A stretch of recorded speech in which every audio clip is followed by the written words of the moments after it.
Islam adalah agama sebagai petunjuk dari Allah Subhanahu wa taala yang berisi aturan untuk umat manusia. Pengertian ini selanjutnya menjadi identitas bagi orang yang mengaku percaya kepada ajaran Islam, yang kemudian komunitas pengikutnya digelar dengan kaum muslimin. Pilihan hati untuk memilih keyakinan sebagai identitas pribadi biasanya ditandai dengan kolom agama di KTP, penampilan fisik, dan cara berpakaian khas hingga pengamalan agama dengan rutinitas dan ritualitas yang dilakukan setiap hari. Jika konsep iman berkaitan dengan akidah yang lebih banyak landasannya pada wilayah hati yang mungkin sangat abstrak, maka Islam adalah pengamalan syariah yang sifatnya amaliyah, perbuatan yang dibebankan kepada penganutnya untuk dijalani dalam kehidupan. Itulah sebabnya rukun Islam mulai dari syahadat, salat, zakat, puasa hingga haji, semuanya bentuknya kegiatan dan gerakan tubuh yang wajib diamalkan sebagai syarat keislaman seseorang secara formil. Selain yang sifatnya formil, pemilihan kata Islam sesungguhnya syarat dengan substansi makna dan pesan yang agung. Kata Islam berakar dari kata aslama yuslimu, menggunakan huruf alif untuk menjadikan kata sebagai kata transitif yang membutuhkan objek penderita. Berbeda dengan kata salam yang berasal dari kata salima dalam bahasa Indonesia intransitif. Kata salam berarti damai, sementara kata Islam melibatkan dan menjadikan pihak lain turut menikmati kedamaian. Karena itu orang Islam sejatinya tidak asik dengan dirinya sendiri, tapi berusaha memberi dan membawa kedamaian di tengah lingkungannya. Ada pesan Nabi bahwa orang Muslim adalah orang lain terjaga karena lidah dan tangannya.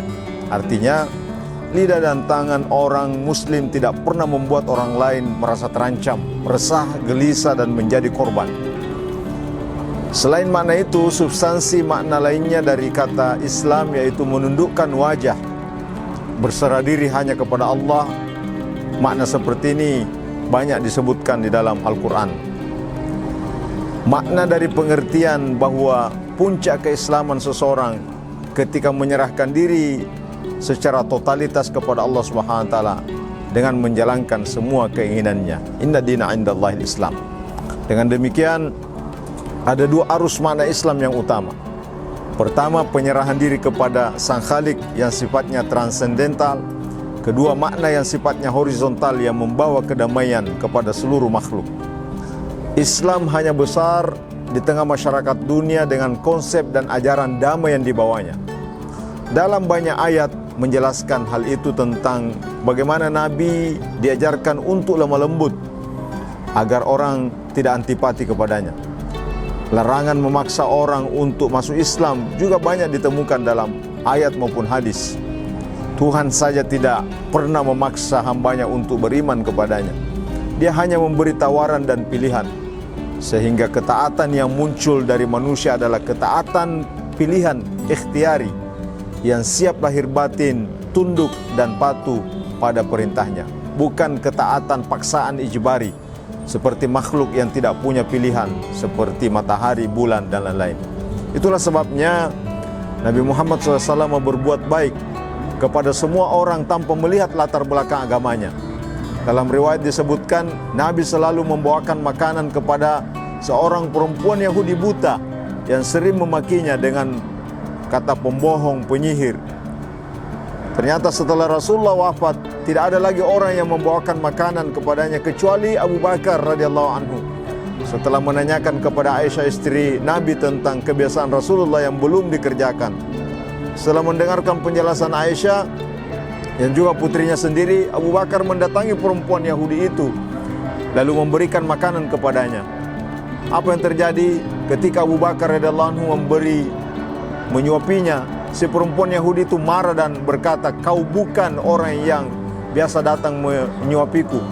Biasanya jika ia datang membawakanku makanan, tidak susah tangan ini memegang dan tidak susah mulut ini mengunyahnya, karena terlebih dahulu ia haluskan lalu ia menyuapkanku. Abu Bakar kemudian tidak terasa meneteskan air mata dan berkata kepada perempuan, "Aku memang bukan orang yang biasa datang padamu. Orang mulia itu telah tiada. Ia adalah Muhammad sallallahu alaihi wasallam." Spontan perempuan itu pun menangis mendengarkan penjelasan Abu Bakar. Dengan hati sedih ia berucap, "Selama ini aku selalu menganiayanya, memfitnahnya, namun tetap saja ia mendatangiku dengan membawa makanan." Begitu mulia agung budi pekertinya, timbul rasa penyesalan yang mendalam. Lalu dengan ikhlas ia bersyahadat di hadapan Abu Bakar. Model Islam seperti inilah yang masuk ke Indonesia, yang masuk ke Nusantara, yang dibawa oleh para ulama-ulama kita.